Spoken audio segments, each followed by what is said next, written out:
Quelqu'un est dans le fichier, il a voté, il a toujours voté, il n'a jamais changé de bureau de vote. On ne peut pour aucune raison dire qu'il n'est pas dans le fichier électoral.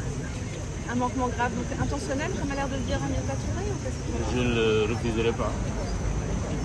Et sur le fichier électoral, est-ce que là, la Sénat dit que le fichier n'est pas réactualisé? Est-ce qu'il est important de le réactualiser? Qu'est-ce que vous pensez du fait que ce ne sera pas... Non, le fichier doit être réactualisé. Vous savez, c'est sur la base du fichier réactualisé qui normalement contient 7 371 300 et quelques électeurs que le quotient, disons que le nombre de parrains a été déterminé.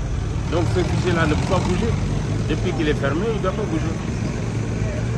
Cette situation, vous êtes inquiet de ce qui se passe? Vous faites que ces candidatures à valider, que le fichier électoral ne soit pas encore actualisé? Bon, nous avons déposé un recours, nous pensons qu'il sera examiné avec toute la rigueur nécessaire, simplement. Est-ce qu'il y a un délai pour avoir une réponse sur le recours? Bon, vous savez, en matière électorale, les délais de réaction sont quand même assez rapides. On espère que le Conseil va réagir rapidement. Et il est tenu par un délai, c'est ça que je me demandais. Moi, j'ai pas couvert 2019. En matière électorale, tous les recours sont tenus dans le suppose ici aussi. Donc vous devriez avoir une réponse quand?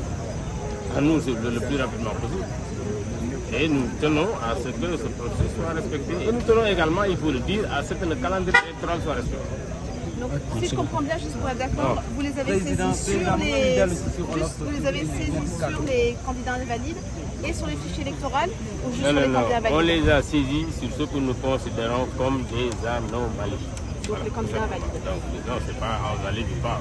C'est pas question. Il y a même dedans des gens qui sont effectivement passés.